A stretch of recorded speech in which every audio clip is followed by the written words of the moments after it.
Today's our topic is nutrition. All the living organisms require food for body growth and repair. Of course, some organisms require food to maintain body temperature as well. Organisms require different varieties of food, ranging from unicellular organisms like amoeba to complex multicellular organisms like human beings.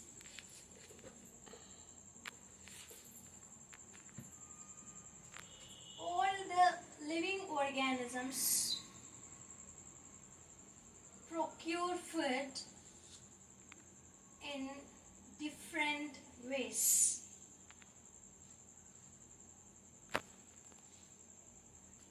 The process of procurement of nutrients by the living organisms is called nutrition. This nutrition can be of two types.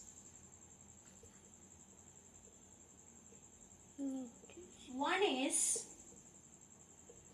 autotrophic nutrition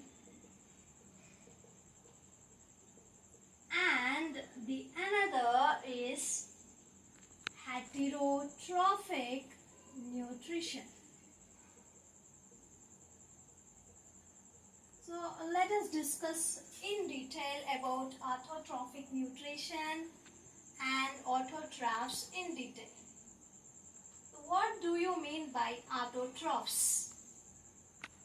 Autotrophs are the organisms that are capable of utilizing light energy to synthesize chemical compounds. Autotrophs obtain these raw materials from different sources. They obtain water and minerals from soil, whereas gases like carbon dioxide is obtained from the air. Using these raw materials, plants prepare a number of compounds like carbohydrates, then proteins and lipids, which are nothing but fat molecules. These compounds are utilized by the plants to synthesize energy and also utilized by the animals whenever they depend on plant for food. By this, we can say that all the living organisms depend on plants for obtaining food. So, we depend on animals for getting food. Even the animals depend on plants for getting food. So, we can say that the plants are the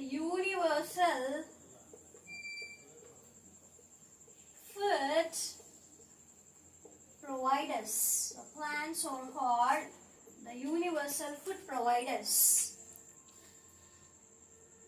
And what is the life process by which the plants prepare their own food material? So we call this life process as photosynthesis.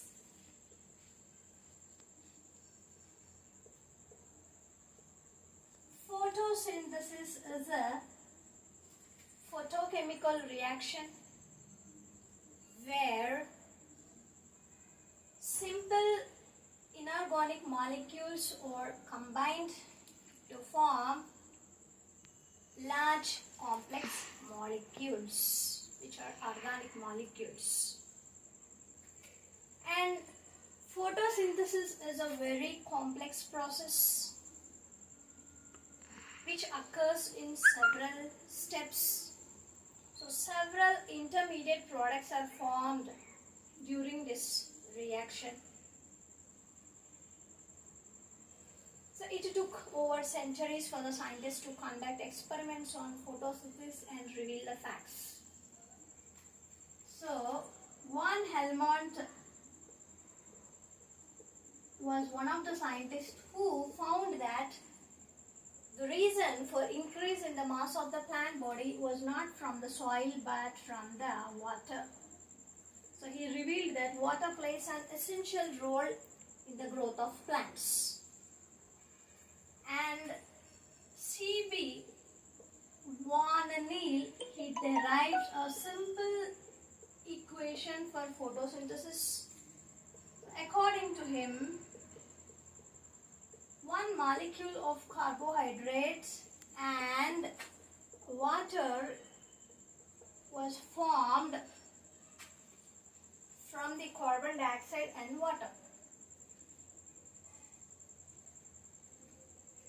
He conducted experiment on purple sulfur bacteria, and he revealed the role of light in the growth of plants. So here, instead of water, he used H2S as the starting material. So here, no oxygen is involved. No oxygen is involved, but instead of oxygen, elemental sulfur is evolved. So later on, he envisioned this, and another scientist named Robert Hill. Robert Hill conducted a series of experiments, and a modified equation for photosynthesis was given. So it is 6CO2 plus 12H2O in the presence of sunlight and chlorophyll gives C6H12O6 plus 6H2O plus 6O2. So here, see, you can find that there is a formation of simple carbohydrates. So plants form simple carbohydrates first, and then these simple carbohydrates are converted into complex carbohydrates like starch and cellulose. So that means the plant stored the food material in the form of starch. So several experiments were conducted to know or to test for the presence of the starch. So this is a very simple experiment to test the presence of starch. So you need a very simple apparatus for this experiment.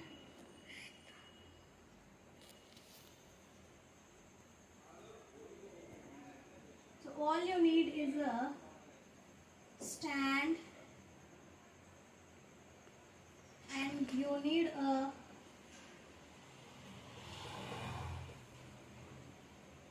burner and you need a test tube with the soft and long leaves.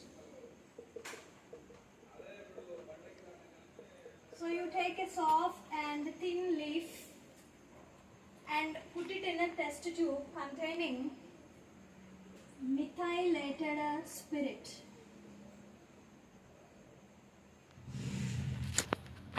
You boil the leaf in a water bath and then you place the leaf in a test tube containing methylated spirit. So here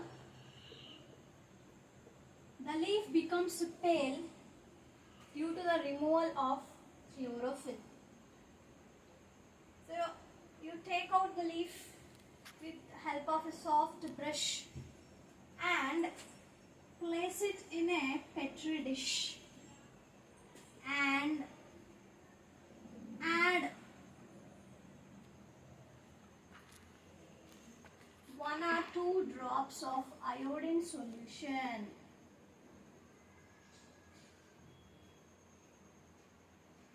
So you add 1 or 2 drops of iodine solution. So the presence of starch will be indicated by a bluish black color. So the presence, if you see, normally the leaf is pale.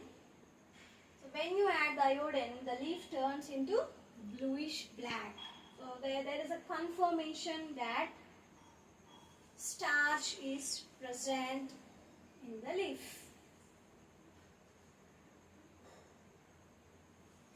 So normally the leaf is green, but here it becomes pale due to the removal of chlorophyll after keeping in methylated spirit. To the factors essential for photosynthesis. So what are the raw materials required for photosynthesis? As we already know, factors like carbon dioxide, water, sunlight, and chlorophyll are the essential factors for photosynthesis. And if you discuss about each and every factor and its role in photosynthesis, coming to the role of air in the growth of plants. What is the role of air? Already you know that air is a mixture of several gases. So what role does air plays in the growth of plants? So many experiments were conducted to reveal the role of air in the growth of plants. So among them, the famous scientist who conducted experiments on plants was Joseph Priestley. So Joseph Priestley discovered oxygen in 1774, and the term oxygen was given by Lavoisier in 1775. So Priestley demonstrated a simple experiment. So he used a bell jar. He placed a burning candle inside the bell jar. He found that the candle soon gets extinguished. Similarly, he placed a mice. The mice got suffocated. So what did he reveal from this? So then he said that the breathing animals and burning candle somehow damage the air. Then he introduced a mint plant and he found that the mice was alive, and when he placed the burning candle inside the bell jar, the candle was burning brightly. So what was the conclusion from this experiment? So this experiment tells that plants restore the air, what breathing animals and burning candle remove.